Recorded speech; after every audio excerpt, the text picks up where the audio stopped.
There are some people that want to It's come join us on this couch. It's beautiful. The colors, I mean, it's just so pretty, so comfy. Yeah. I could sleep on it. I have. I've taken a nap on this couch. Cool. So I think we're all live now. Wonderful. Great. Hello, San Antonio and everyone abroad. Thank you all for joining us for this fourth installment of Storytime with Grandma Coyote, presented by American Indians in Texas at the Spanish Colonial Missions. My name is Manuel Davila de Leon, Cultural Arts Manager for American Indians in Texas, and I'm joined today once again, by one of my absolute favorite elders, Miss Grandma Emma, one of our best and greatest storytellers that we've ever had the pleasure of having with us here. She's been sharing, for anybody who's been joining us along this last month, every Monday from 3 to 4 p.m. we've been sharing the couch with Grandma Emma. She's been telling us original stories of hers and reading some of our favorite books and just kind of talking about how happy and the nostalgia of old San Antonio, which is very beautiful. And I'm kind of sad that this is our first one for the month, but I'm sure we'll be back in some kind of capacity. We'll continue to bring story time to you all. I'm not ready to let go of you, Grandma. I know there's still lots more stories in there that I want to hear, so I know we're going to figure out a way to continue this virtual program. Thank you. How are you? I'm fine. I'm like you, kind of sad that this is the last one. And I thought of the stories and I thought, okay, what do I do now? Well, I do artwork, so I've got a lot of things to keep me busy. But the stories are so much a part of me, have always been. And so today, I decided to be very traditional. I love to dress out. This is my Apache outfit, and I love to dress out. If I could, people wouldn't be like, at HEB, like, what is she wearing? I would wear it every single day. It's gorgeous. And there's no reason for it. I shouldn't be so like, who cares? As long as I'm happy. But today I thought, okay, red is a good color to wear. And I also wore red for a different reason. I'm gonna kind of change what we had talked about doing in that, but I'm gonna get to it right away. On May the 5th, we will be doing a remembrance of all the women, the feminine, who have been stolen, missing, murdered. And remember to wear red. The last couple of years, say also hang a red dress outside your door in remembrance of this beautiful people that are no longer with us through absolute no reason for it. And we just want to let them know that they're thought of. We may not know their names. We may never know who they are, but they're part of us. They're part of this land. They're part of this world.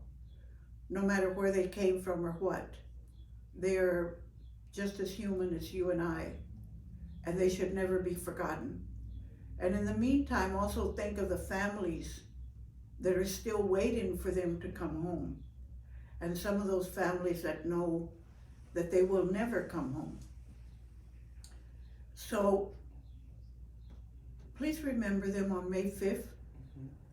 Wear a red scarf, wear a red bandana, wear a red shirt, wear a red dress, wear red shorts, anything, but just remember to wear something red. And if you can display a little red dress outside or that, I found the most gorgeous dress. It's all full of roses, actual embossed roses, at a thrift store for $5. And that is the most beautiful little child dress. And so I have it out there, bring it in, dust it off real good and put it up for the next year. And I left it outside for a good while, not outside, but in the house, hanging out. And they're always in my prayers, they're always in my thoughts. And I didn't mean to start this way. As a storyteller, you never know which way the stories are gonna take you. And this was something that had to be said. Otherwise, it wouldn't have come out of my mouth. And sometimes you never know what's gonna come out of my mouth, so I have to be a little careful, but But that is very important, and that's on May the 5th. It's a National Day of Observation, I guess? Yes, for remembering Indigenous them, feminine. keeping them in our hearts, keeping them in our prayers, maybe you can come up with something to do besides that. Taking petals of flowers apart, or putting a vase of flowers out there with a dress, or just maybe getting together with some friends and letting your friends know how much you love them, how much you appreciate them. Create your own thing that you want to do. Like we talked about in our second story time, create your own celebrations. Yeah, create your own celebration of life for these women and these children and this feminine. It's the feminine, just it. The feminine within everybody has to be acknowledged, has to be celebrated, has to be remembered. And that's it. That's a good reminder. Thank you for that reminder. So I will be definitely remembering May 5th to in observance of all the missing Indigenous women and feminine out there, to pay honor to them and remember them in my prayers. That's what grandparents do, right? They remind us of the important dates. Yeah, and you know, like you said something of the Indigenous women, and that's okay. But we have friends of other nationalities that are missing, that are no longer here. It doesn't matter. It's just all these people that are missing. Whether they're, because today the stories are going to be dedicated, the stories that I'm telling, to people of all tribes, of all nations. Because there's some of them are not my nation, they're there, and I've asked permission to borrow them, and I've been granted permission to borrow them and tell the stories, because somebody has to tell them. And we just stick to this one, then we're losing from that other tribe, from that other place that they come from. And like last week, it was all in Spanish. So much of it was in Spanish, or things to do with the indigenous stories. And so we're all connected. We're all connected. We're all part of the earth, because I keep saying we recycle ourselves, and that's the way I see it. When we cross over, our bodies are interred, and we become that dust, that whatever is there, and another little animal will come and take of that, and then another animal will come and take that animal, and so we're everywhere. We're in the ground, we're in the air, we're the plants, we're everywhere. We have definitely, my mother always said, nothing ever dies. And it took me a while to realize what it meant. And because she said the first death is when they say you're dead. The second death is when you're interred. And the third death is a final death, when you're forgotten. But to me, we may not remember the people by name or something, but if we hear a bird sing, and even a frog croak, you say, that sounds pretty. You're acknowledging the gift that animal is given to you. So maybe I'll come back as, telling a cockroach or when I come back. A very colorful cockroach. But please don't step on me too hard. But to me, it's we just recycle ourselves. We're part of the earth from the very beginning. We've always been. It's a great way of thinking about it. Yeah, we can see it that way. Be gentle to animals. Yeah. And you may be somebody's mother. Be a relative of yours. Yeah, because be kind to your web-footed friends, because that duck may be somebody's mother. That's an old song we used to sing way back when. So, I know I get crazy sometimes, and you never, like I said, you never know what's going to come out of my mouth.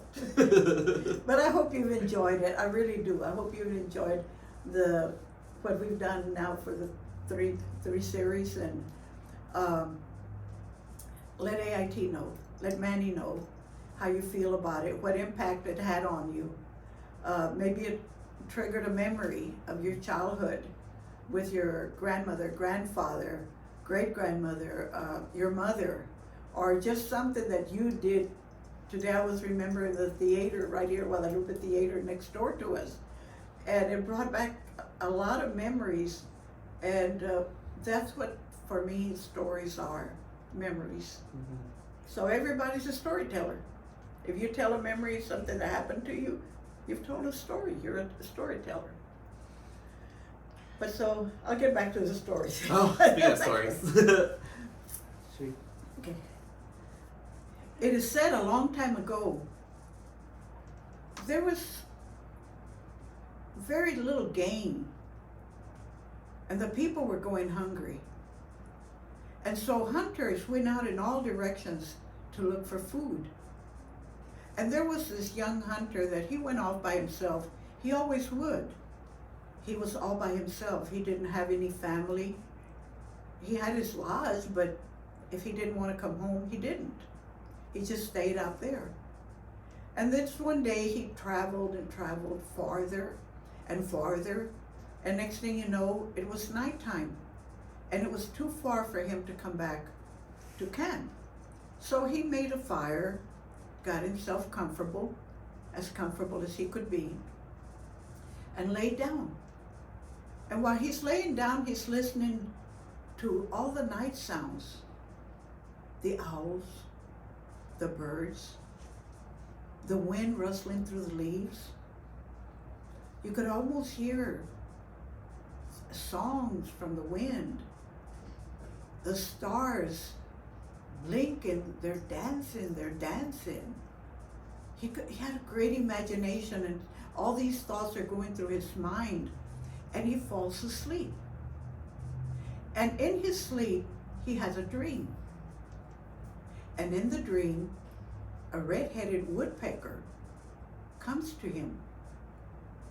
And he looks at the woodpecker, and the woodpecker looks at him and does this. Says, "Follow me, follow me." So the young man gets up. He's in a dream. And he's dreaming that he's following this woodpecker. And this woodpecker takes him on and on and on. But he would stop and wait for the hunter to catch up with him. And then it came to a place where there was this haunting music, unbelievable music. It was like, where did it come from? And the dream ends. In the morning, when the young man wakes up, there in front of him, on a branch, is a red-headed woodpecker. And they look at each other, and the woodpecker says, "Follow me, follow me." And so the young man gets all his stuff together and starts to follow the woodpecker. And the woodpecker jumps from branch to branch to branch. And the woodpecker waits for the young man to follow him. And so this way they keep going and going. And then they reach a point where this music that he has heard in the dream, now he can hear it, that he's awake. He can't figure out where the music is coming from. And then he sees on the red cedar branches a lot of holes that the woodpecker has made. And the wind is blowing through there. And that is how the music is happening. And the woodpecker is just standing there like, okay, what are you going to do about it? So very gently, the young man breaks a branch off. And he has an idea, because it has a beak of the woodpecker on one end and an opening on the other end. And he says, I can blow into it and maybe I'll get the same sound Because you see, he needed something special. Because he had no one. And he was young. He really wasn't material-wise, money-wise. He didn't have anything. But he was in love with the chief's daughter. And all he could do was just look at her from a distance. And she would look back at him and smile. But that's all he could do because he didn't have anything to offer to this young girl. And so he thought, if I play it, if I learn to play, I can sing her a song or play her a song behind her lodge and let her know how I feel. Because they never talked. They just looked at each other. So he blew into it. Nothing happened. He blew into it again. And nothing happened. He blew on that thing all day long. And again, he didn't come back home because there was no reason to come home to. Nighttime came. He made himself comfortable, fell asleep, and had another dream. And in this dream, the red-headed woodpecker told him to carve a little woodpecker and tie it just behind the first hole. And the dream ended. In the morning, he wakes up, and there sits a red-headed woodpecker. And the young man remembers the dream. So he carves a little woodpecker, puts it on the flute, ties it with a piece of buckskin, and blows into it. And music comes out. Oh, it sounds so good. But now he's got to learn how to play it. So every chance he had, he would finger it and make notes come from it and music come from it. And so when he finally had the song he wanted, he went and stood behind the lodge of the girl and played it. And the girl had already talked to her parents about how she felt about him. And they didn't care that he didn't have any richness or anything. It's just that how he felt about her. And so they allowed her to go out and to go where he is. He's wrapped in his blanket and he's playing his flute. And she stands right next to him. He gets up, he puts his blanket around her. And then they go and talk to her parents, and they are allowed to marry. So that is how the first red cedar flute came to the people, and how the woodpecker's head is there and on the beak of the red-headed woodpecker. So guys, learn how to play the flute. You can't miss.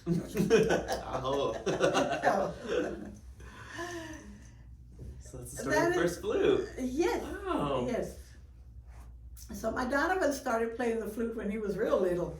But now he doesn't play it as much, but except when he comes over to see me. He says, Mama, I'm going to play you a song. I said, okay. So he has several flutes. He's been gifted flutes and instruments and everything. But I love the flute. Mm-hmm. And sometimes we go outside. He says, Mama, can we go outside tonight? Sure. I said, what are we going to do? He says, I'm going to go play the flute for Grandmother Moon. Oh, how beautiful is that? That is his, that's a young man, my heart right there. That's my heart. And so we sit in the backyard, mm-hmm. and he's mosquitoes and everything, and he's playing the flute to Grandmother Moon. Another story that is very popular at this time of the season, but we don't hear it too often anymore. Well, we don't really hear a lot of these stories too often anymore. Mm-hmm. There was a young couple that were married. Not the first ones. There was another couple. And they were so happy. Oh, they were just so happy with each other. They agreed on everything. They worked together side by side. And then something happened with all young couples. There's always a something happens. And they had their first words. They were not nice words. They were angry with each other. And he went a little bit farther, and he told her that he was a boss and he had to do things his way, and that's the only way it could be done, and she had to listen to him. And he just got very hateful. He just got full of himself. And so she runs out of the lodge and just goes running down. And so he's still feeling all full of himself. He's not going to follow her. She can come and find me in the morning if she wants me. Had a horrible attitude about it. Morning comes, and she hasn't returned. So then he starts, well, it's okay, she'll come back. But she doesn't. And so he goes out to look for her. And he doesn't know which way to go, but then he notices there is a path. And on both sides of that path are some little bushes growing that had not been there before, and they have little white flowers. So he decides to follow that path because it's something different that he'd never seen there before. And as he gets to the end of the path, he finds her. And she's still crying. She's so hurt. And he realizes what a mistake he made. And so he takes her in his arms and apologizes. I promise I will never do that to you. You're so special to me. You are my life. You are my heart. I'll never do it again. And she forgives him, as usually women do. And on their way back, all these bushes that had the little white flowers now have this red berries growing on them. And they're surprised to see all this new fruit. And so they pick it and they taste it. It is so sweet, but yet there's a little tartness in there. And those are the strawberries. To remind you, yes, they're sweet, but be careful, because there can also be that tartness that is said through words. So strawberries are reminders to us of how we act sometimes. Don't do it. Just enjoy the strawberries. The arguing is not worth it. Love one another and eat lots of strawberries. Oh. I love strawberries. Another reason to love strawberries. Oh yes, I don't need an excuse to love Oh, anything. Food, I do not need an excuse. I always look forward to this time of year because it's my birthday, and so I always know I'm gonna get a whole bunch of strawberries for my birthday. Well, I just go to H-E-B and buy them. That's it. I don't have nobody giving me strawberries. I just go buy my own strawberries, and then slice them and put a little bit of sugar on them, and then if the peaches come in, and the strawberries and peaches, and then you can do strawberries, peaches, and mango.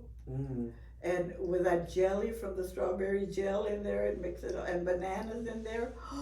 Well, you know what I'm eating tomorrow. Yeah, we're going to do a cooking show sometime soon.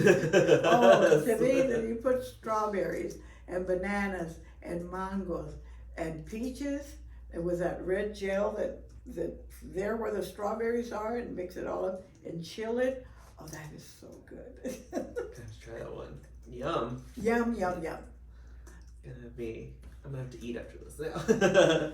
Me too. I've only had 1 cup of coffee. That's it. Oh no, for a Monday. That's all I've had. 1 cup of coffee. So I ate yesterday about 4 o'clock, and I had a cup of coffee last night. But then I don't know what happened. I didn't eat anymore. I didn't get hungry anymore. Not even toast.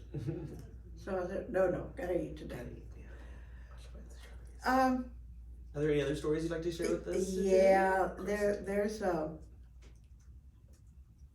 was this little raccoon girl. She was a cute little raccoon girl. And she would always look up at night at the stars, and she wanted to be up there with them, and she wanted a star so bad. She just saw these things blinking up there. She wanted, whatever it was, she wanted one of them. And so every night she would look up there and how can I get up there to get one? I want one so bad. And she would climb the tallest pine tree and see maybe she could reach them, and no, she couldn't. Well, for some reason, she had never noticed an old pine tree that was real tall, that went right through the clouds.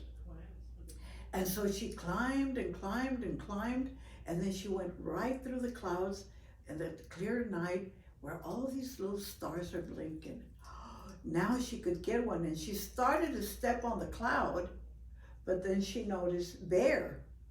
Bear was laying up there asleep. See, Bear is a keeper of the night sky. And so she didn't know how could she get past Bear and get a star and not wake him up. And so she grabbed a piece, cut off a piece of the night sky and put it on her face. So now she thought she couldn't be seen. And so she went around picking stars and stars, picking stars from here and stars from there, stars from everywhere. And she's all full of stars, and now she starts to go down on the pine tree, but her tail rubs on Bear and wakes him up. And Bear sees her and says, "What are you doing? You thief, you're a thief, you're stealing the stars." And she's arguing with him, and he's fighting with her, and she tries to go down. He grabs her tail and pulls her up, and she is just going through all this. Grandfather hears all this noise going on, and he goes, "Hey, what's going on up here? Why are you guys fighting? What's happening?" He said, "Oh, this little thief, she came up here and stole all the stars and all that." And he looks at her and said, "Did you do that?" And she goes, he said, "Put them out." So she starts taking stars out of her mouth and putting them back up. He said, "Is that all?" Put them up. So she takes some from under herself, from all in her hair, from everywhere. She's taken all these stars out. And then Grandfather tells her, "Is that all?" And she said, "Okay, you can go down now, but don't you ever steal again. Don't you ever come up here and steal again. Do you understand?" And so little by little, raccoon comes down. But if you look at a raccoon today, yeah, she's got those rings around her tail where Bear had grabbed a hold of her. But Grandfather also gave her a gift. At nighttime, if you'll see her little eyes, you will see two little blinking things. She kept one star in each one of her eyes. Grandpa knew they were there, but he gave her that gift because he knew how much she wanted the stars. Oh. Oh. Little raccoon wanted stars. and they're in her eyes, blinking all the time. You see them at night. I love raccoons. I think they're I've got raccoons and big ones, and possums. Right now we have a little baby possum, and she got on the bed when I put the dog outside. She has her own little bed out there, and the raccoon was in there, and I went to say, "Oh my goodness, it's so pretty." She's a little bitty thing like that, and she's got a little mouth like that. And so I said, no, and I just started rubbing her head like this. And she just closed her eyes. She liked it. But you see her, I don't know when she sleeps, because if I go out during the day, she's there with a cat food. Really? During the day? Yeah, and then she's there at night. So I guess eventually she does get sleeps here and there. But she's the cutest little thing. I mean, just her body's like this, and the tail is like this. But her hissing at me, I thought that was the cutest little thing. So, oh, possums are adorable. yes. You know, my telling stories are, for me, they're memories. They're memories too. On the way over here, I don't know why in the world I remembered coming to the Guadalupe Theater here only one time with my mother. Somebody brought us, because my mother and I would always go to the Nacional, which is no longer there. The Zaragoza, which is definitely no longer there. The Alameda, that's there. But I was remembering the Zaragoza when they made it, or it was maybe they just remodeled it because I was little. They did a lot of tile work on the floor outside where the ticket office and all this here. And all the tile work, it was a big Mexican flag, verde, blanco, y colorado. And then in the middle is the eagle with the serpent and on the cactus. Well, there was a big protest about that. They didn't want the Mexican flag being stepped on. Oh. And so the people really united from the area and protested against it. It got removed. They didn't care if it was, it's just that they didn't want anybody stepping on the Mexican flag. And then the Nacional, and they also had vaudevilles. Oh, They had cool. they had a lot of vaudevilles there at the Zaragoza, especially. An actor from here, Pedro Gonzalez, they would bring actors from Mexico to perform. There was this, and they also had at the Nacional. They also had. So I remember seeing at the Nacional something called this. The singer was a group from Bahia. I loved it. And then they had some real silly comedians on there that were really hilarious. But those theaters are no longer there. The Alameda still is. I don't know if it's still a theater or not. I don't think so. I don't think you can watch a show in there anymore. I think But they yeah, just- because that's, and they used to bring, I took my mother one time there because Pedro, Eulalio Gonzalez, El Piporro, and he did a lot of theater movies with Pedro Infante. He was like a sidekick. Well, my mother and his mother are cousins, or were cousins. So she wanted to, but my mother was very bashful. And so she wanted to see him, so mother and I went. She sat and she got to see his performance and the whole thing. And then I said, I'm gonna go call him. They said, I don't know, no, she didn't want, not to know that she was there, I guess, or whatever. No, I said, forget it, I'm gonna go. And I went and told him who I was. I said, tu mamá María y mi mamá Juanita son hermanas. Yes, so y mi mamá está aquí. Mi tía, sí, mi tía. So he came out to the audience. Oh, my mother was so proud, but so bad. She was like this, just real bad, but she was a very humble woman. Nothing loud like me or anything. You got all of it. You got all the color. Yeah, I did it all. And that's why I get in trouble all the time. Excuse me. And so he hugged her and all that, and she just felt so proud, and that he had recognized her. And they talked for a good while. Just call her Tia, like he knew all of a sudden. Like, of course. And so it was good. It was good that she got to see him, but she was just that kind of a woman, very, very quiet. So, and then also one time I went with her to the movies, and they said she had to pay, but I didn't have to pay. And I'm going like, why does she have to pay? Porque ella tiene que pagar. So I got upset about it. Because it was the day that they were, if you had a mole, you could go in free. Well, I had a mole, so I could go in free.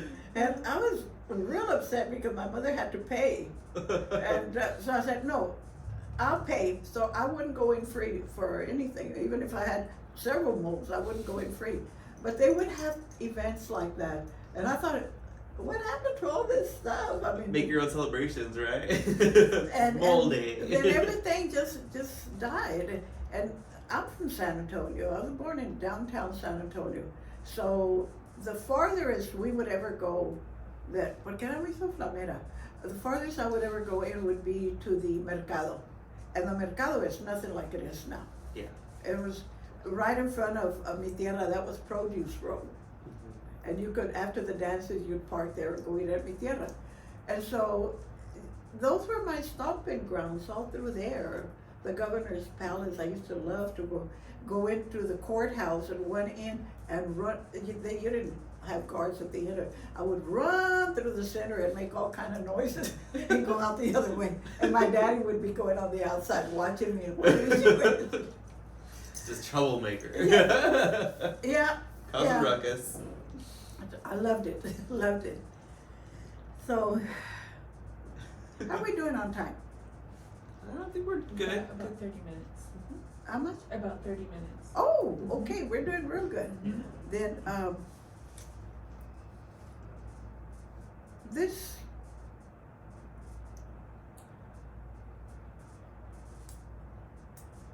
I'm sorry, not that I'm forgetting it, it's just that some of our stories are reality, and they deal with people more so than, I like to tell stories about animals because you don't insult anybody in that way. If the shoe fits, wear it.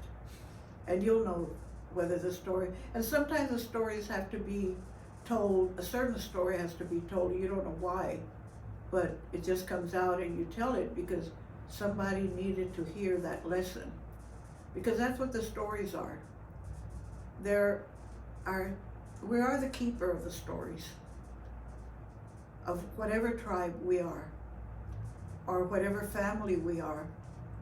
We are the keepers of those stories.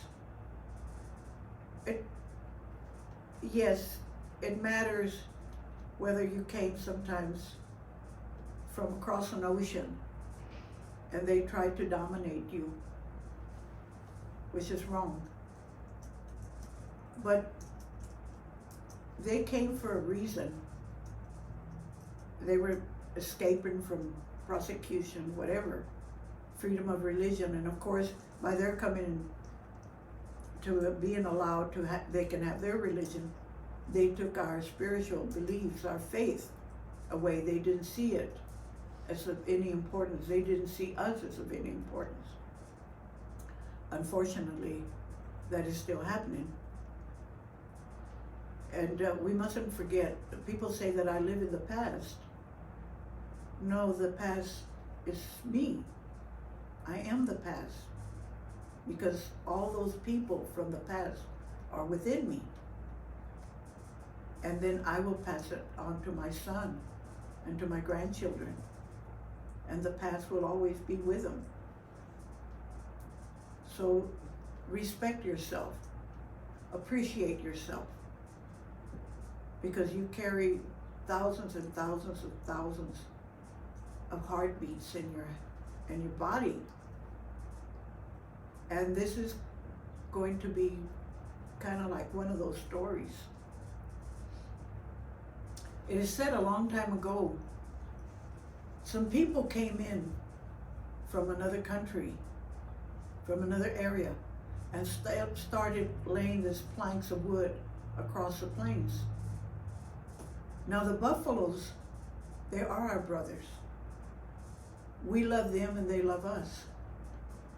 And they could see that what's happening was not good for us. And so at night, after all these planks had been laid out, they would come with their horns and their hooves and dig them up. So the next day the men would have to come back. Everything was destroyed and they had to lay them down again. Well, this went on and on and on, and the men just couldn't do anything about it. So they called on another group of men. Those were the buffalo hunters. And they came, well, the soldiers came before them. And it didn't do any good because that buffalo kept coming and doing the same thing, digging up those planks, digging up those planks. And so the men would continue to lay them down. So then that's when they called the buffalo hunters. And the buffalo hunters come and they slaughter our brothers. Mounds and mounds of buffalo have been killed. The people was going hungry. Our people were going hungry. But they could not touch that meat of that buffalo that had been slaughtered because it had not been done in a good way. Because before our hunters go out, they do ceremony. They talk to the spirit of the animal that they're going to hunt and says, we're coming to get you. And we apologize. But our children, our families need to eat. So forgive us for having to kill you or do what we have to do to you. Everything is used except the heart. The heart goes back into the land because that buffalo is always there. But this man, this hunters, they didn't care. They didn't care about that at all. All they wanted to do was just kill the animal for the horns, for the tongue, for the fur. That was the only thing that was important to them. They were trying to get rid of the Indian, of the natives. That was the whole thing behind there, to get rid of the people, our people. Early one morning, this Kiowa woman goes down to a little stream of water that is running. It is one of those mornings that the mist is so thick, you can't even see your hand in front of you. And she's looking to get water, being very quiet, as quiet as she can, because she knows that there's enemies around there and they would get rid of her without any thought at all. And she hears a noise and she stops. And she sees something coming, but she can't tell what it is because of the mist being as thick as it is. And little by little, the mist opens up. And through it comes this old buffalo cow. Her sides are all cut up. She's all slaughtered. The pieces have been taken out of her. She's dripping of blood. And behind her are some more younger cows in the same way. They too have been just cut up. And behind them come what is left of the herd, that are a few young buffalo bulls. They too have fought. As young as they were, they fought. And they too are all cut up and bleeding. And they go right on the stream, right past the woman, and she looks at them, and that old buffalo cow turns around and looks at her, just nods, and continues the path. So do the other cows, so do the young bulls. And they come up to the side of a mountain, solid mountain. And suddenly, the mountain opens up. It is so beautiful in there.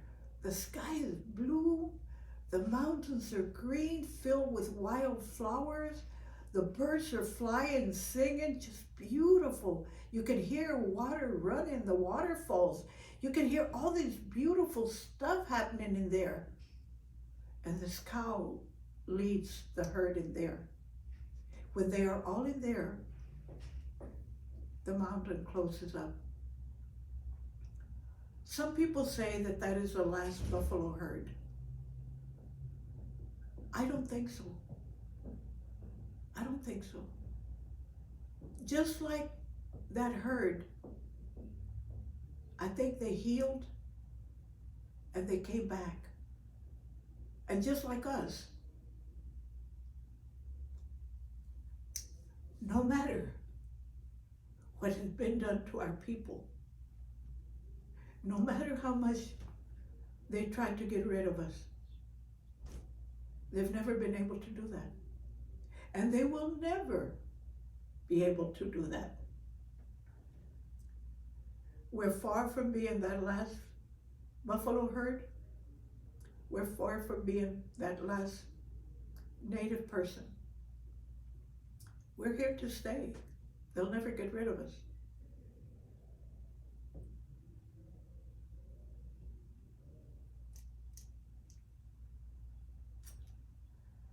That's who we are. That's who we are. Our ancestors suffered so much injustice, given food that was rotten, given blankets that were filled, covered with disease. It was not easy for our people to take handouts, but they humbled themselves to that so that we could continue. That was the only reason why they did it. They suffered this injustice. They took whatever they dished out to them. They couldn't break that pride, because their pride was in survival for us, so that we as people could survive. And we have.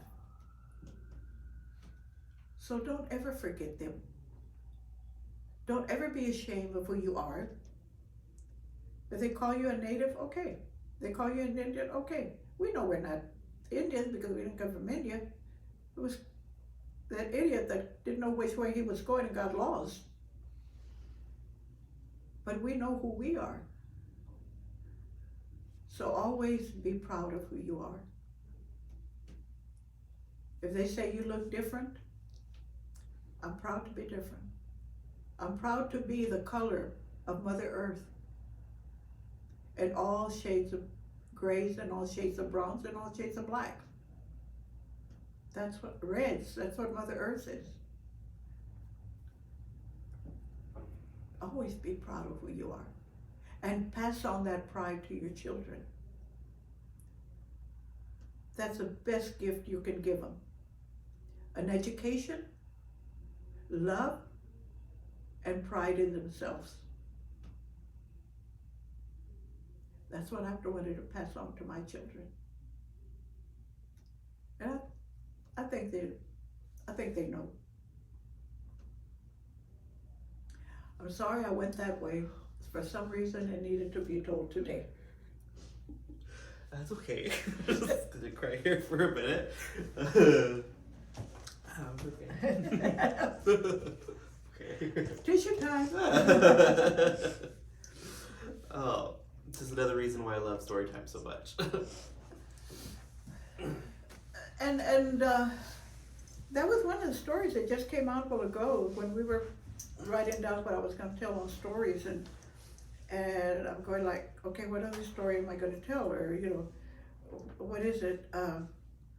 But again, I like to emphasize, thanks to this beautiful man right here, thanks to him for bringing me with the stories. I have not told stories in a long, long time. And I finally went to a powwow. It's the first powwow in 5 years, because I said I would never go to a powwow until my grandbaby came back to dance. He's a traditional dancer. He started in my arms, wearing his Apache clothing. Then he went into grass dancing. Little bitty thing. Grass dancer. He's also a gourd dancer. He was brought into the Gourd Society by one of the Comanche commanders of the Comanche Gourd Society at the age of 2.5. When we would go to a powwow and they all knew him, they would, little man, come on, they would bring him and they would honor him. Here are all these men, this great man, this great warriors, because it's a warriors, it's not a veterans society, it's a warrior society. And they would all honor him with $1 and he always gave the money away. He always gave the money to the drum. He never kept anything. And they knew that he did that in a good way. So he's had a lot of great experiences. And he was raised in this ways. And he's so talented. Like, oh my God, he's so talented. He was raised in this ways.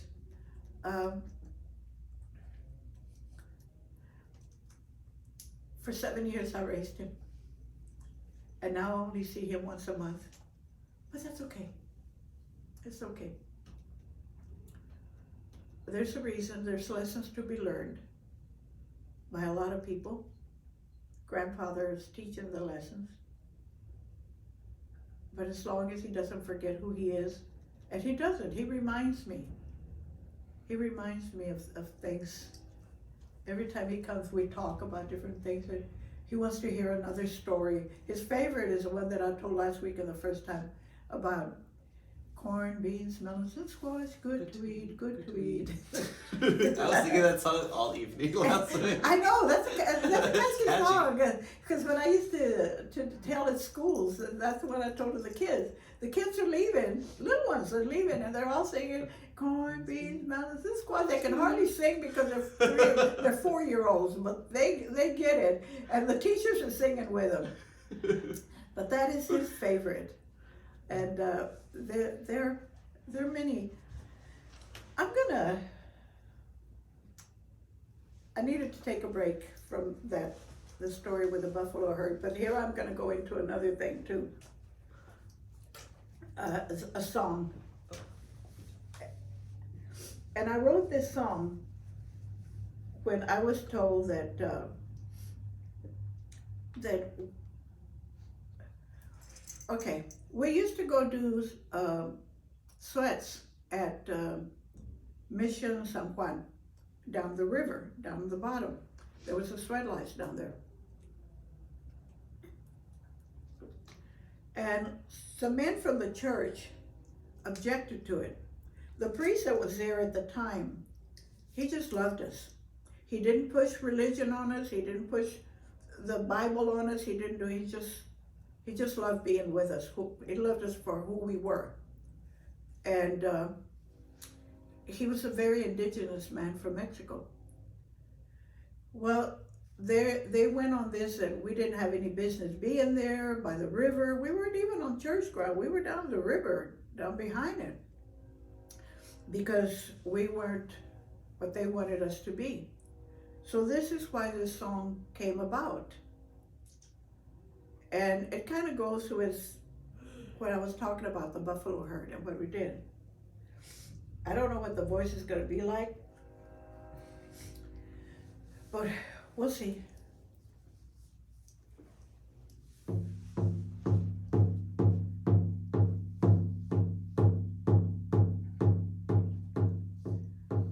We walked this land when no one knew who we were. Our mothers was sacred to us all. From mountain tops to meadows filled with flowers, to desert lands with cactus all aglow. The bear, the deer, the eagle, our brother. The buffalo, he gives his life for us. How can we own the wolf, the hawk, the beaver, and kill the spider? Where do we for home? How can they say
When did you write this? Oh, let's see, Gina was born in 86, and so I was somewhere in the 80s. Yeah. It's gotta be at least 34 years old. Yeah, and I sing it once in a while to myself, unless we're together with a group, with a tribe, then I might sing it. But we mostly sing songs of the native songs, not in English. So I love how many animals come up in the song. Yeah, animals. As a matter of fact, yesterday, when we were at Bear Cave, Kat and I went up to Bear Cave and then Cub Cave, and that's on Stone Oak area somewhere, real pretty, kind of like a wilderness area, real pretty. She was drumming. She took her drum and she was drumming and singing, and the birds came by, and even the turkey buzzards. They were way over there. Next thing you know, they're right above us.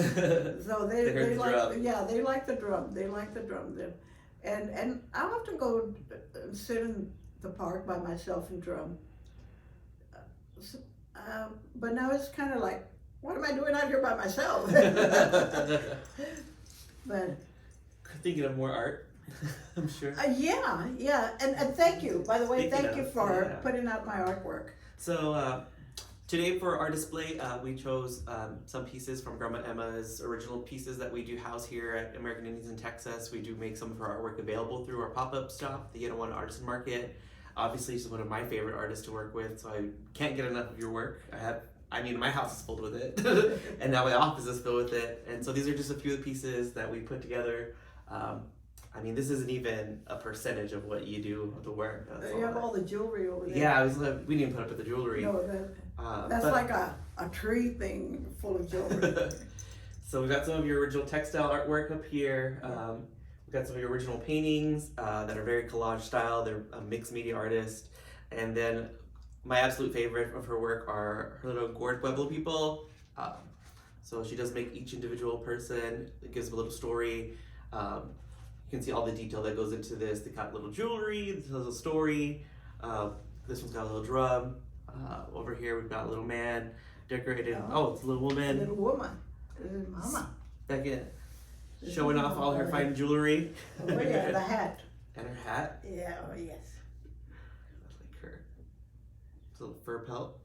Oh, her rabbit. Oh yeah, she's got to have a rabbit pelt. Be comfy. And she's got her belt, her concho belt. I have fun with them. They're beautiful to look at every time I look at one. She's carrying the wood, and there's a bird with a wood back here. Oh, there's another little bird up here. On her staff. Yeah, every time I look at them, I see some new detail to stare at. It's like, oh, I didn't notice that last time. Well, it's like if somebody goes to my house, and they get, you brought something new. I said, no. He said, that wasn't there. I said, yes, it's been there. It's just that there's so much that they don't realize, how much is there? And then every now and then I like to confuse them, and I'm always moves things around. See, that is new. I said, no, that was over there. I just brought it over here. I just displayed it in a new way for you. Great. Well, thank you so much for joining us today, Grandma Emma. We had, as always, an absolute pleasure to have you. I can't wait to see how we continue to evolve this program in some way or another. Thank you all out there in social media land that joined us this week and this month as part of our Literature Month, and most importantly, joining us just to hear Grandma Emma and the incredible amount of wisdom she shares with us as a San Antonian, as a native Texan, as a native Apache. Thank you so much for all the wisdom you share with us, and for really just inspiring us, the next 7 generations, to continue to be storytellers. Yeah, and please, I know I'm begging. let them know how you saw this, what it meant to you, what you got out of it. Yes. What you got out of it, because it's important. Yeah, we'd love to see your feedback. Send us any original drawings or any reflections that you got from our series. We'd be happy to share them. I'm sure we're going to continue this program in one way or another, so please send in your pictures, tell us how your children enjoyed this, or how you enjoyed it, how you plan to share this with your family. But until next time, we look forward to you. Be sure to follow us on all of our social media platforms, on AIT-SCM.org. Till next time, adios. Thank you for joining us.